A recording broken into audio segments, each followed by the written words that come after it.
Hey everybody, so today we got some real vintage Homelite stuff going on. Homelite Super Zip and a Homelite Zip. This stuff is old. So the Super Zip, this thing here, my dad found this in a fallen down shed, and then I just picked this one up.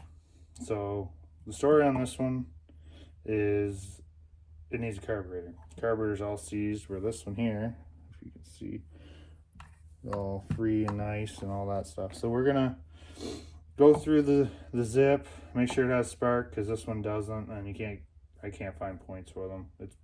You probably can, but we're gonna go through it, see if it's got spark. Make sure the fuel line's all good, which it feels good, but I obviously have another one on this one. And then we're gonna switch carburetors, put some fuel in them, or in it, and we're gonna go from there. So I'm gonna get you guys set up, and we'll dig into this. Okay, so start off, spark plug is under this cover, and it is 3 screws, flathead screws. These are probably gonna be, oh, they're not that bad actually. When I first got the Super Zip, those were in there. You swear Hercules put them in there himself. So take this off, then we can take a gander at the spark plug, make sure she's got spark, and then move on to fuel. See, and then that one there is gonna fight me. Need a better screwdriver. Hopefully you guys can see. So it's just this screw. There we go. Take that out, and then there's the cover. Just a little cover. Just a little dirty underneath, but that's expected when you got something of this age, and that is custom. I haven't seen that before. Thread on spark plug cap and butt connector eyelet thing to hold it on. So that's a new one for me. So yeah, take the spark plug out.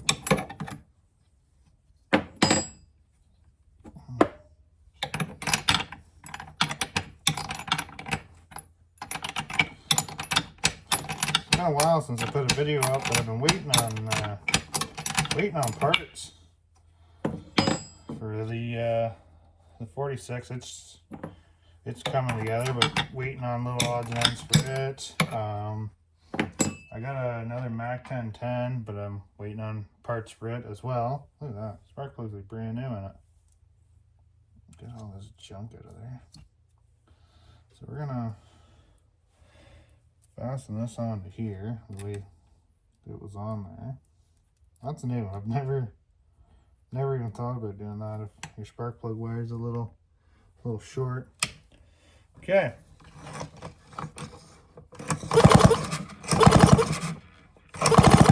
Oh, she's got spark.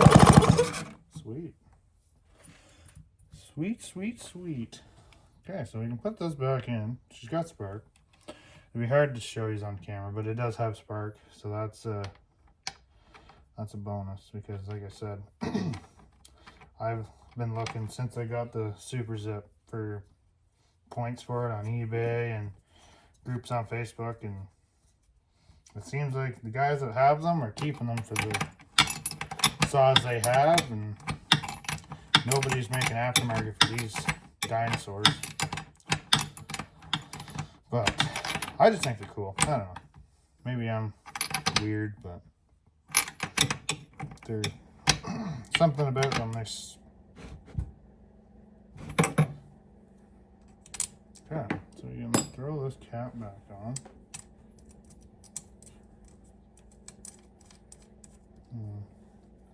Grab these. We're just gonna give her a little tight. There we go. I shouldn't have to worry about that. And I guess we can put this back on for now. Put this back on with 3 screws that came out of it. So then we don't, well, then I don't lose them. You guys won't lose them because you're not here, but if there's a will, there's a way. I can lose screws like nobody's business. Probably should get a bin or something and, you know, label stuff and everything, but there it is. For some reason, I never do that, and then I end up taking something apart. Depending now, if it's something I've never taken apart before, usually get something, put at least all the screws in the same bin or something for it. But Homelites have taken so many apart that you just kind of go slow through it. Like right now, you just do one thing at a time, and if you can, put it back. Okay, back to your regularly scheduled programming. Little interruption. Anywho, yeah. So I guess now start getting this friggin' thing off. That was easy. Fuel line.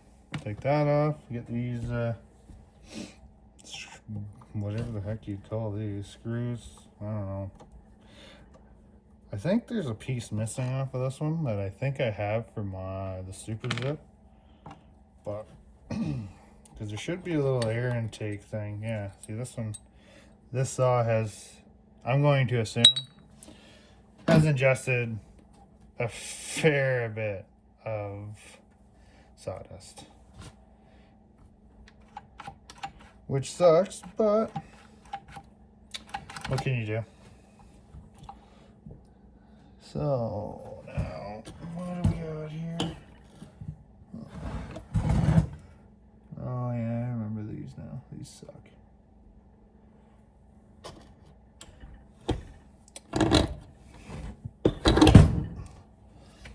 Yeah, there's two.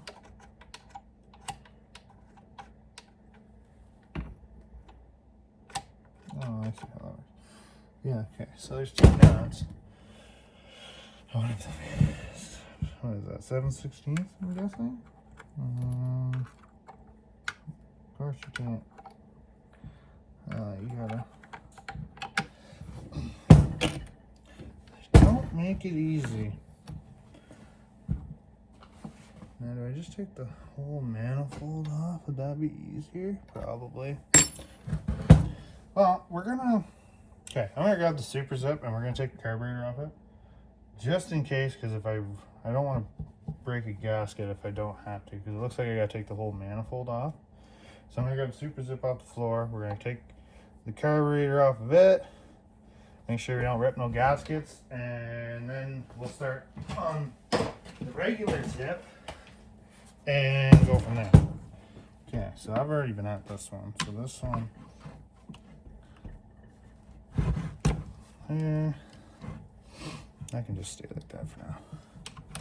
Okay. Yeah, take these off. There should be, I think it's 3 screws. 3 flathead screws to take the whole, basically the whole intake off of this. Because, God forbid they make it so that you can just get at the nuts off the carburetor. But, oh well. Who knows? There's probably a reason. Probably need a longer flat screwdriver. I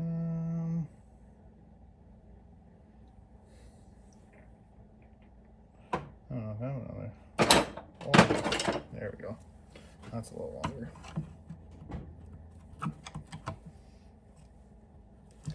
Somebody out there has probably taken these apart a whole bunch of times and will end up seeing this and go, I don't know why you took the whole manifold off, man. You can get those bolts or those nuts easy. And you just kind of go, oh well, I did it this way. Is it the right way? Probably not. Did I get the carburetor off? Yep. So there's multiple ways to go at a lot of things here. And trust me, I'm no professional. I just do this for fun. And sometimes it's not really fun when they don't cooperate, but you just gotta step back and take a minute. So yeah, that should be all. This should.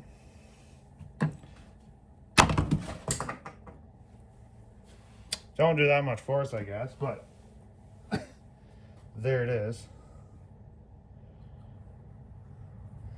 There's the whole carburetor assembly. Everything's all free and nice, and what's the reeds like? Reeds are a little, she's a little dirty inside, the poor thing, but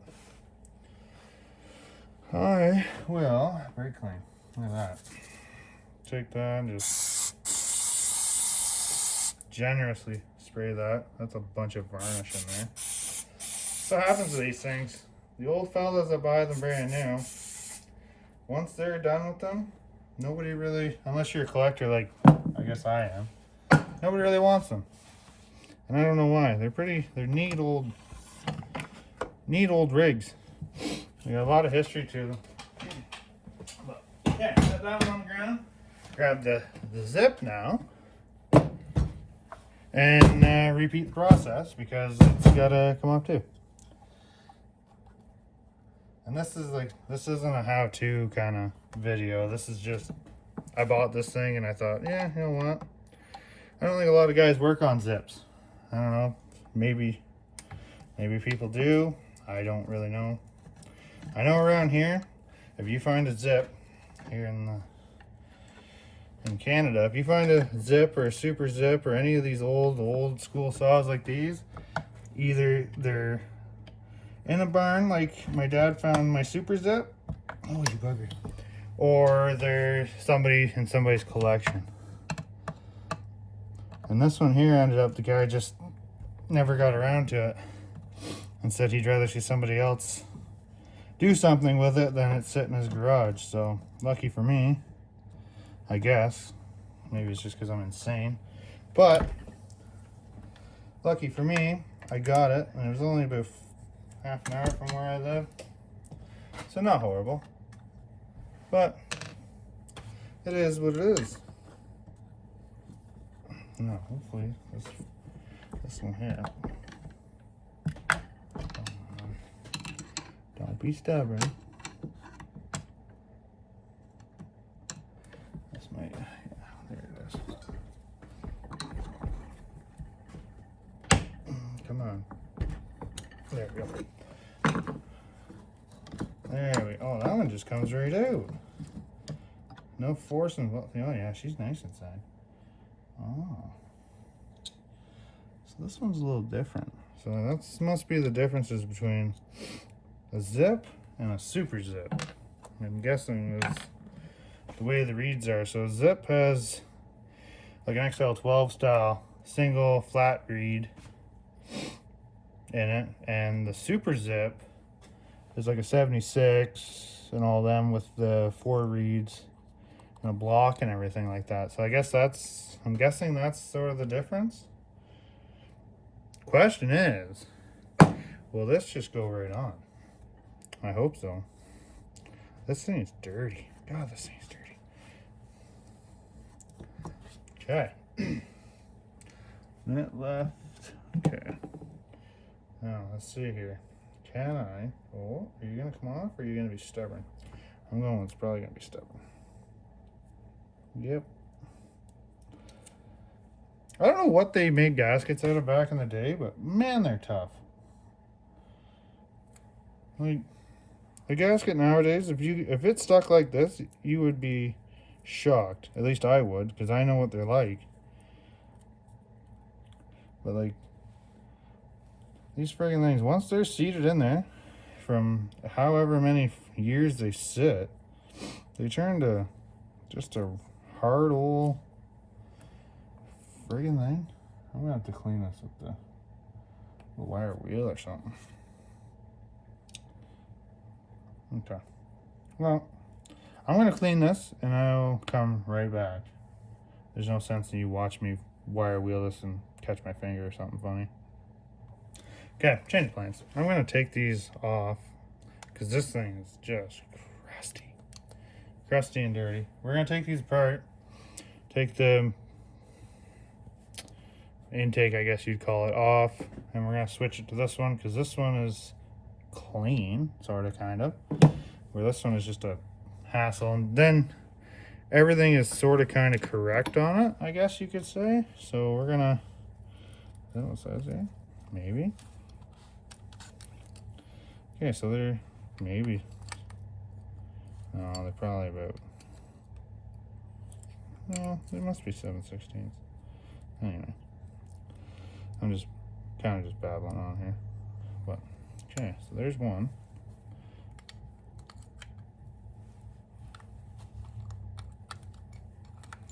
There's two. So there's 2 bolts. It's funny how it's the easiest way to take this apart and get it all is you got to take the whole intake block off, which, oh, yeah, that went on the floor. Okay, so you got 2 nuts, 2 washers, 1 on each side. Right. These little guys, and these little guys. Okay, so there's your intake with the reeds, carburetor, like so. So now, oh, that's gross. Okay, take the other one apart, get it all nice, and then I'll give that one a clean, give everything kind of like a nice little clean. I might put some Moto Seal on this just to, probably will, just to make sure it's gonna seal when I put it back on the saw, because that's the last thing I want to do. Is I keep getting out of camera, I know, and you guys, everybody's gonna think I'm trying to show you things, but it's hard when everything there. Put that down. So yeah, it's just there. Same on the other side. And you just gotta pull the intake up, pull out your nut and washer, let it fall on the ground. That's cool. And then same thing. Bang. Yeah, see this one. There we go. So. Yeah.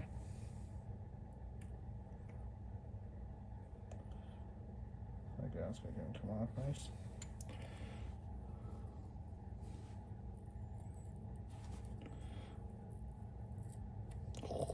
Look at that chunk under that.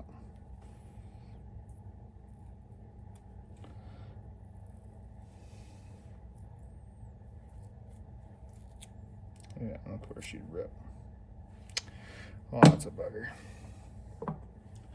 And I know that one won't come out.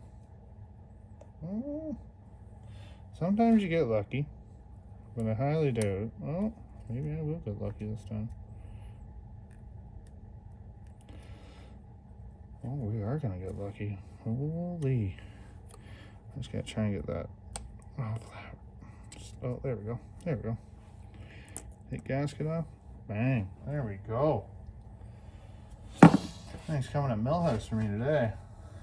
So, I'm gonna give everything just a spritz down here. Spritz down. A little bit of a wipe down here. Just keep everything happy and clean. Slide your gasket on.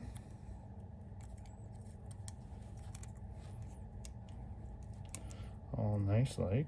Come on. There we go. There we go. There we go. There. Okay. Now we're gonna give this disgusting carburetor a little bit of a spray down and clean off.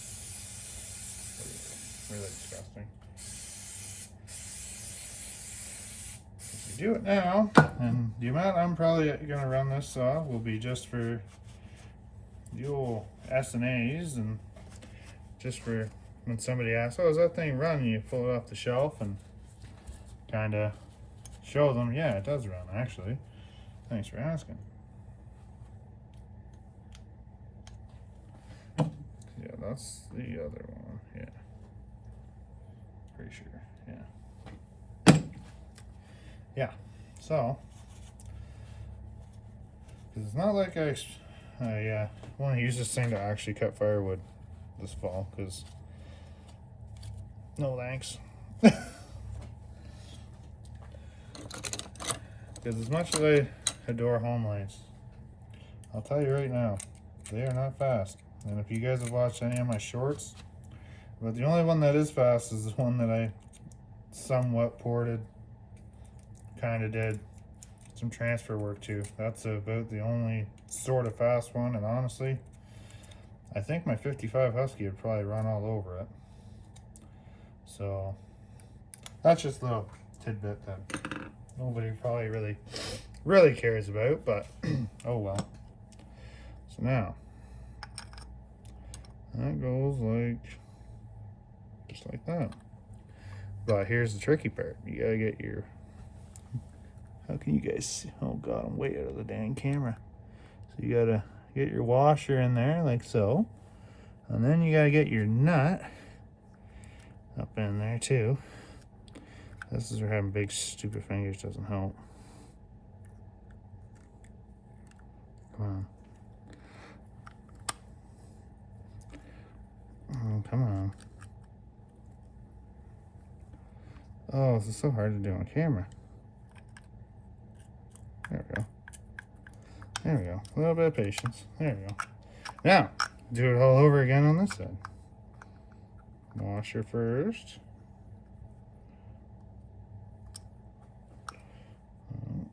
Then your nut.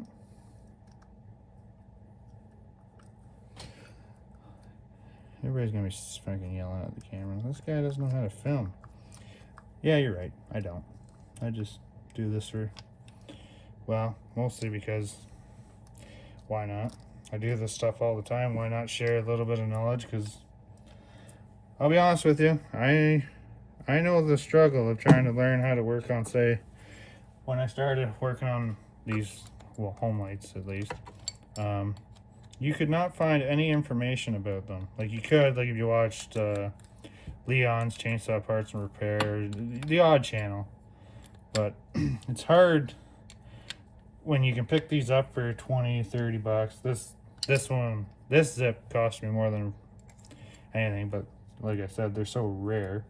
But it's always the same problems, and I was running into things that I didn't know how to do, or nobody gives out part numbers most of the time. You gotta either go on the forums and ask people, and a lot of the guys on the forums are nice guys, like they actually don't mind helping you, and then other guys are just, they don't want to help nobody. That's a piece of crud fell in there. Get it. But yeah, it's one or the other. Like it's, or a lot of guys won't help you cross-reference anything or any of that stuff. Like it makes it kind of hard to get crank seals and stuff, because like for me up here in Canada, yeah, you can buy them off eBay for sure, 100% you can, but I don't think you want to pay, you know, $10 a seal and then have to pay $10 or so to ship the dang things up here.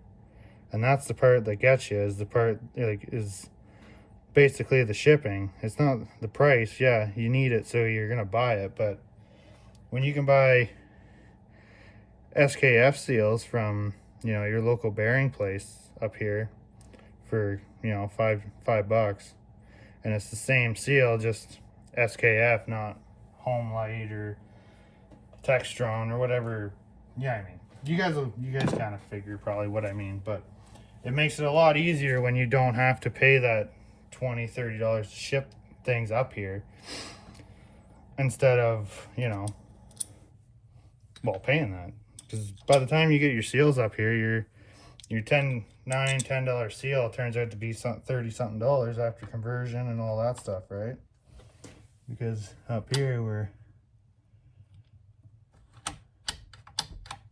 and then you gotta get that thing sitting in there just right, and then get these all started.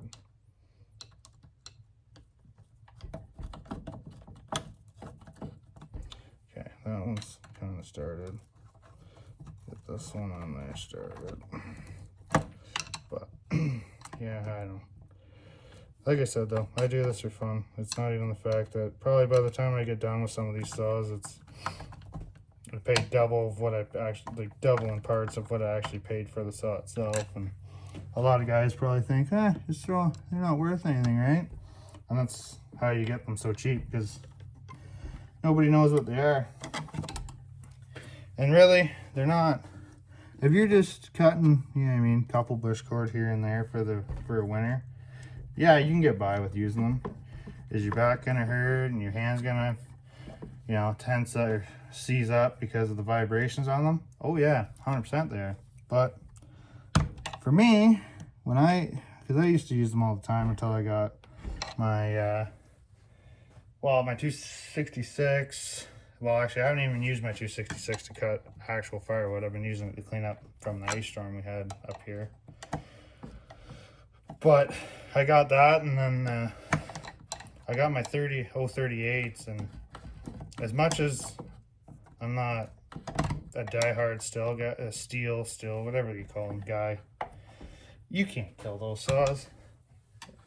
And honestly, they're great saws. Like, really good saws for what they are and what how old they are. Like, when Husqvarna and Steel introduced the 200 chassis, so your 266, 272s, and then when Steel introduced the 038, but that chassis, the 046, 038s,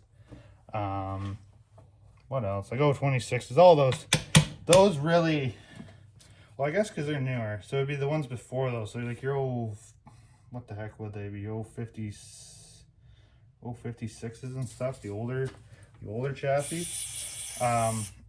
That's when Homelite really started taking a hit, because they were getting far behind in the whole anti-vibe and all that jazz, right?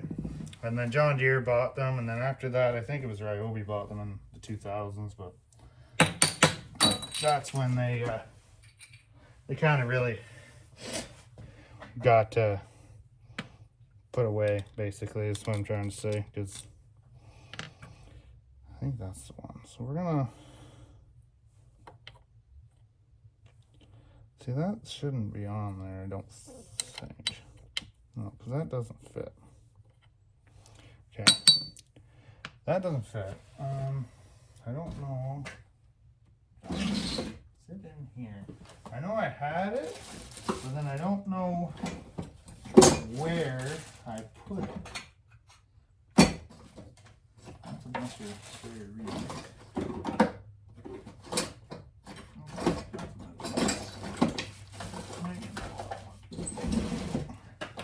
But I know I do have an intake, or a zip, or super zip, whatever the heck you want to call it. Probably got to go digging. We're not going to do that, because I don't want to make the video too long and bore you guys to death. So we're going to do the right thing and just oh, I did freak that up. Oh, there we go. There we go. Okay, so we got that all snazzed up here. We're gonna check the jets. I guess you guys can't freaking see if I do her that way, eh? So your low's at the front, always. So actually I can get a good grip on that. So okay, so we're at half, 1 1/4. So we're gonna go 1. So there's half, 1, and about an 1/8. I'm gonna leave the high jet because that's you don't need to worry about it. Okay. Grab the new fuel line on the Super, and then snag it on here. Turn it. Get her all situated on the inlet here. And And trigger lock even works. Holy, this thing is snazzy. So, I guess all that's left, ladies and gentlemen, boys and girls, children of all ages, I guess we're gonna snag some fuel into her, and that should be. Then it should be time to see if it, see if she wants to come back around and come to life here, or if it likes being on a nap, having a nap. Which, if it's anything like all my other Homelites, other than the ones with the blue coil of death, they like to run. Surprisingly, as much as everybody you ask says, "Oh, them dang Homelites, you just pull and pull and pull, and they never start." Well, one, that's probably because whoever the heck tunes your chainsaw doesn't know how to tune it, and that's most of the time the problem. So, but I'm gonna leave it at that note because there'll be a lot of guys shirking about that too. So, anywho, let's get this thing. Come on, there we go. Everything on is all magnesium. There's metal, whatever the heck you want to call it. Okay, so I'm gonna get the camera set up, I guess, and let's see if this Hemi will fire up. I'll pause and get you set up. Okay. Well, let's see what she says here. Get that thing on there. There she is. In all of its glory. So, choke, trigger lock, on.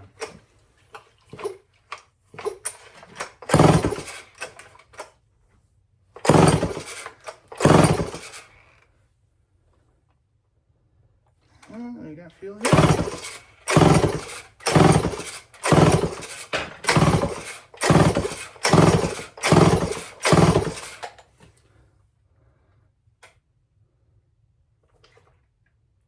We got feel it yet.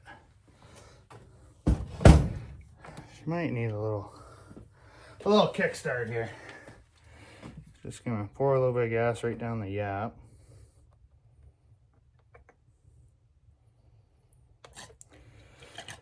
That's way too much. But, anyway, that should go.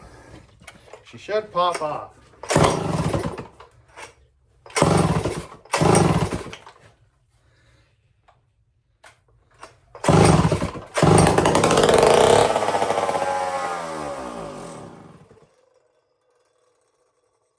This carburetor might need a carb kit too. I hope not, because the carburetor kit looked fine.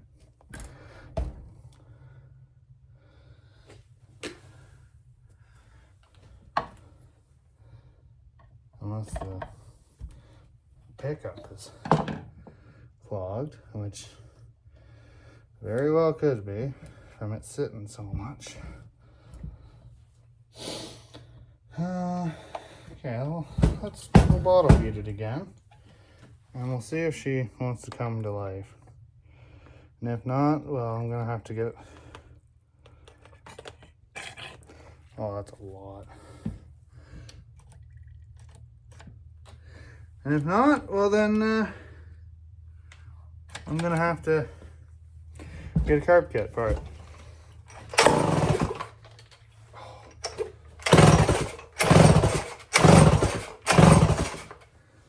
Maybe flooded it.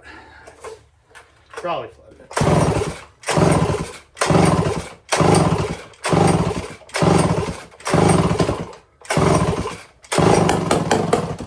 There we go.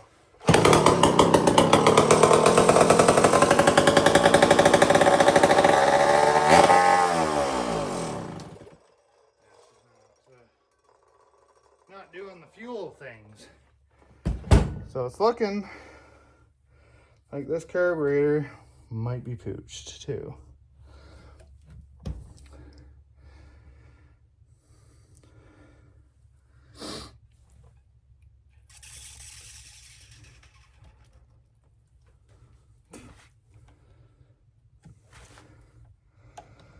Well, maybe she was. Maybe something was plugged on her. gonna choke it.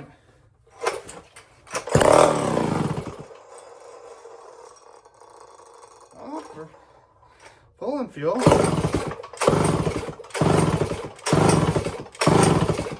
Maybe?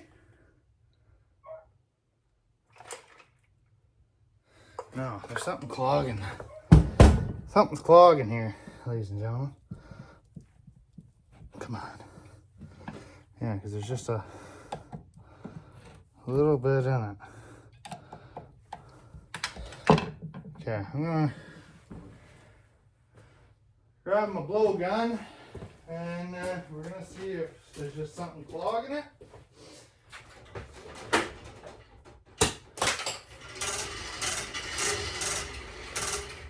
Pick that thing up later, but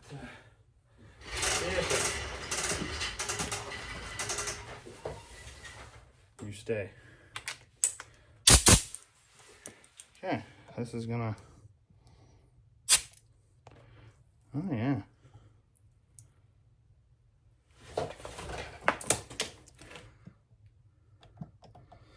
Okay. Might be getting fuel now.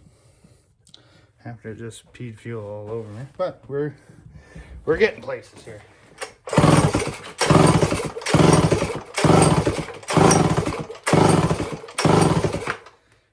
I don't think she's a happy sailor here, or happy camper. Still on.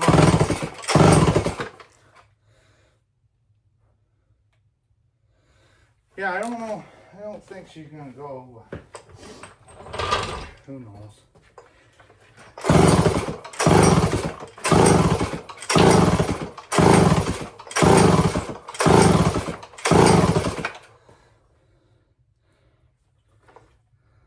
Oh, she's getting fuel. So maybe she might be just so flooded, maybe.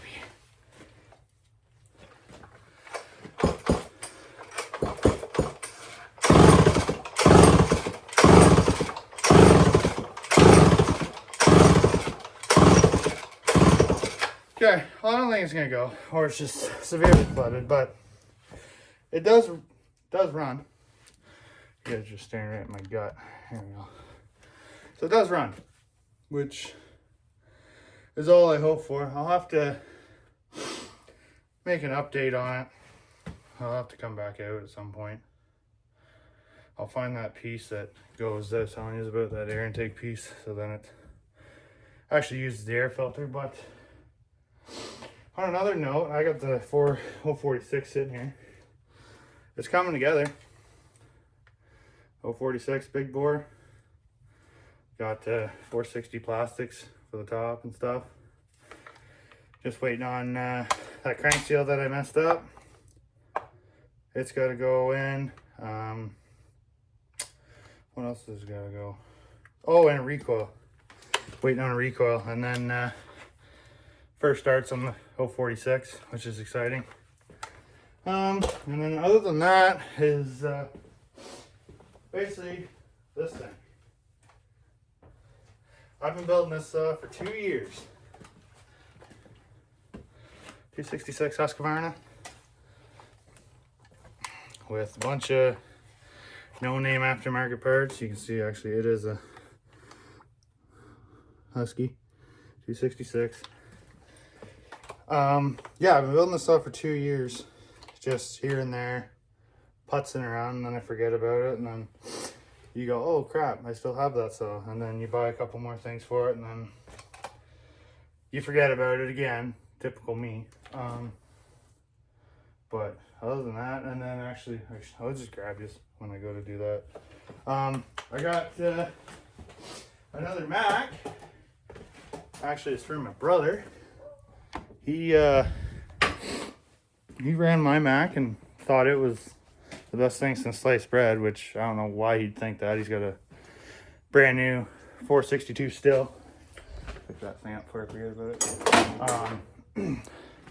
But yeah, so we got mine. Oh god, you can't see it. There you go. Mine with my 38, and then we got his Mac sitting here waiting on a fuel line. I have the new tank gasket for it because it leaks fuel like a sieve. And actually the where the heck is it? Oh, there it is. Recoil spring just showed up today, so there's something else to do. But other than that, stuff's been pretty slow. Just waiting on parts and little odds and ends. But other than that, I'm hoping to get some more videos out here soon. Like I said, I'll do one on the recoil spring on the Mac. When the fuel line shows up, we can actually put that thing together, and I'll get my brother here and he can actually run it for the first time and actually do the first start on it, which would be pretty neat for him, considering it is his. I bought it for him, but it is his. But anyways, thanks for tuning in, coming back, looking at, you know, some throwaway old Homelites that nobody wants but me, apparently, right? Because, you know, 14's not enough.